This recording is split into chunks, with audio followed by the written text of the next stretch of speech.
जयकारा शेरा वालिदा, बोल सांचे दरबार की जय। श्री जगदम्बिकाये नमः। ओम ऐं ह्रीं क्लीं चामुंडै विच्चे। श्रीमद्देवी भागवत महापुराण चतुर्थ स्कंध अथ प्रथमो अध्याय। वसुदेव देवकी आदि के कष्टों के कारण के संबंध में जन्मेजय का प्रश्न।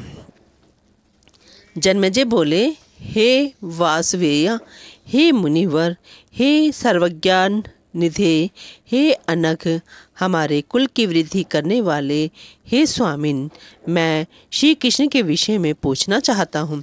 मैंने सुना है कि परम प्रतापी श्रीमान वसुदेव राजा शूरसेन के पुत्र थे, जिनके पुत्र रूप में साक्षात भगवान विष्णु अवतरित हुए थे।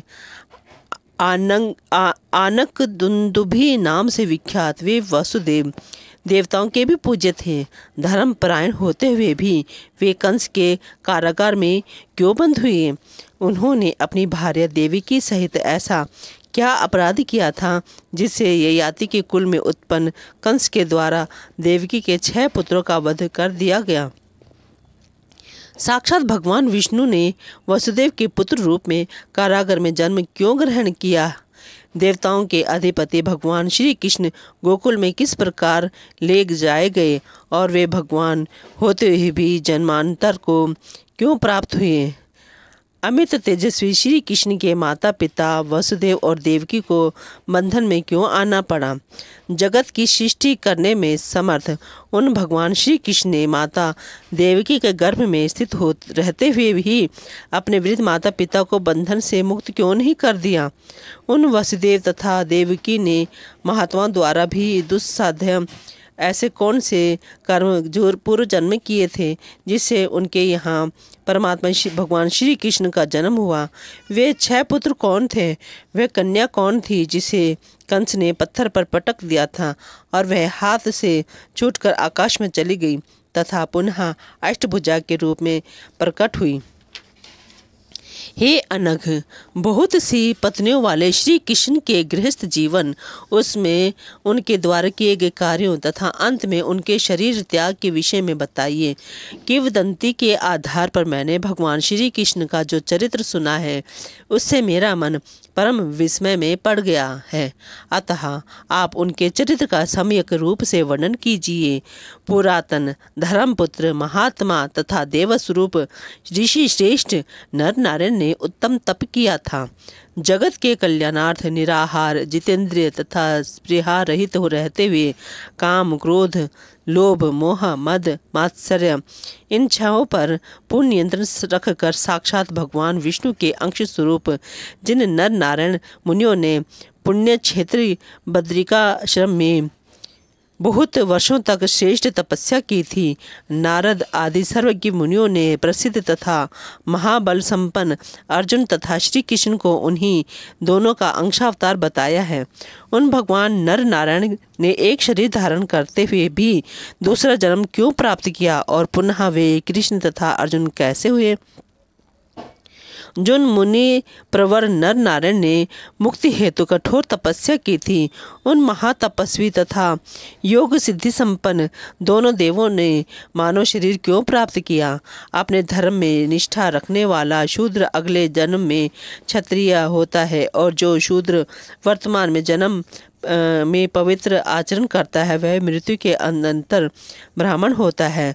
कामनाओं सहित शांत स्वभाव ब्राह्मण पूर्व जन्म रूपी रोग से मुक्त हो जाता है, किंतु उनके विषयों में तो सर्वथा विपरीत स्थिति दिखाई देती है। उन नर नारायण ने तपस्या से अपना शरीर तक सुखा दिया, फिर भी वे ब्राह्मण से क्षत्रिय हो गए। शांत स्वभाव वे दोनों अपने किस कर्म से अथवा किस शाप से ब्राह्मण से क्षत्रिय हुए? किस कारण से ब्राह्मण से क्षत्रिय हुए? हे मुने, वह कारण बताइए। मैंने यह भी सुना है कि यादवों का विनाश ब्राह्मण के शाप से हुआ था और गांधारी के शाप से ही श्री कृष्ण के वंश का विनाश हुआ था। शंबासुर शंबरासुर ने कृष्णपुत्र प्रद्युम्न का अपहरण क्यों किया? देवाधिदेव जनार्दन वसुदेव के रहते सूतिका गृह से पुत्र का हरण हो जाना एक अत्यंत अद्भुत बात है। द्वारका के किले में श्री कृष्ण के दुर्गम राजमहल से पुत्र का हरण हो गया, किंतु भगवान श्री कृष्ण ने उसे अपनी दिव्य दृष्टि से क्यों नहीं देख लिया? हे ब्राह्मण, ये एक महान शंका मेरे समक्ष उपस्थित है। हे प्रभु, आप मुझे संदेह मुक्त कर दीजिए। देव श्री कृष्ण के स्वर्ग गमन के अनंतर उनकी पत्नियों को लुटेरों ने लूट लिया। हे मुनिराज, वह कैसे हुआ? हे ब्राह्मण, मन को आंदोलित कर देने वाला यह संदेह मुझे हो रहा है। श्री कृष्ण भगवान विष्णु के अंश से उत्पन्न हुए थे और उन्होंने पृथ्वी का भार उतारा था।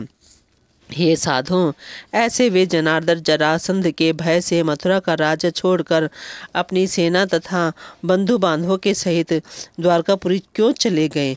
ऐसा कहा जाता है कि श्री कृष्ण का अवतार पृथ्वी को भार से मुक्त करने, पापाचार्यों को विनिष्ट करने तथा धर्म की स्थापना करने के लिए हुआ था।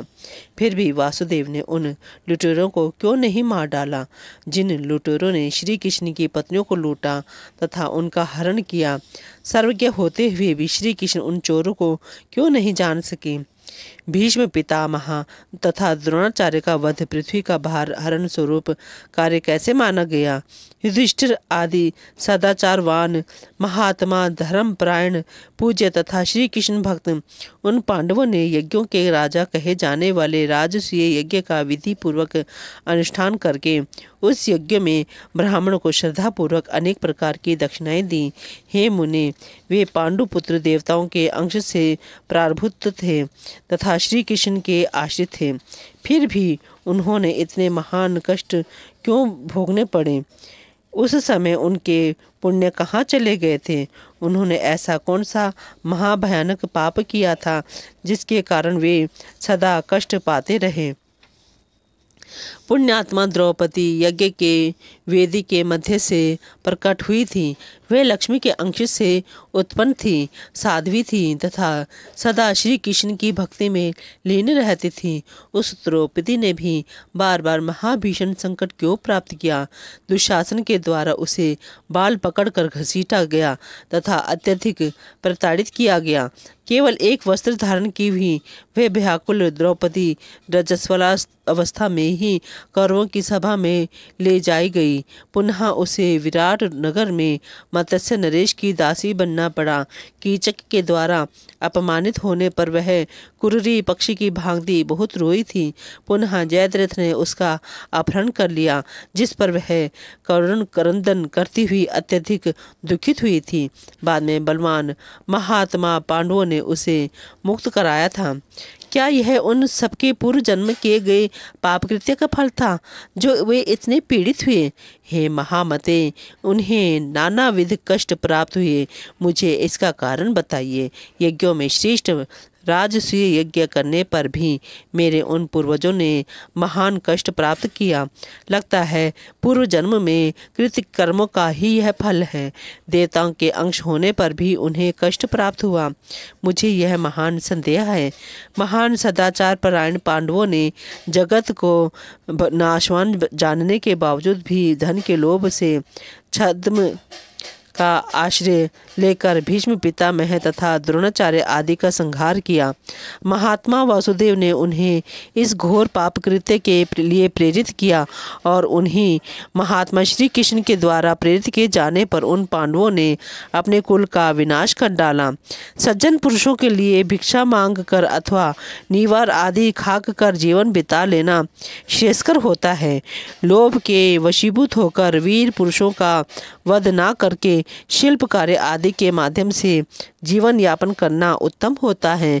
हे मुनि सत्तम, आपने वंश के समाप्त हो जाने पर शत्रुओं का विनाश करने में समर्थ गोलक पुत्रों को नियोग द्वारा उत्पन्न करके शीघ्र ही वंश की रक्षा की थी।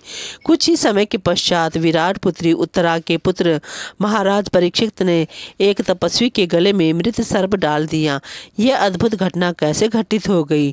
क्षत्रिय कुल में उत्पन्न कोई भी व्यक्ति ब्राह्मण से द्वेष नहीं करता है। हे मुने, मेरे पिता ने मौन व्रत धारण किए हुए उन तपस्वी के साथ ऐसा क्यों किया? इन तथा अन्य कई प्रकार की शंकाओं से मेरा मन इस समय आकुलित हो रहा है। हे तात, हे साधो, हे दयानिधे, आप तो सर्वज्ञ हैं, अतएव संदेहों को दूर करके मेरे मन को शांत कीजिए। जयकारा शेरा वालिदा, बोल सांचे दरबार की जय।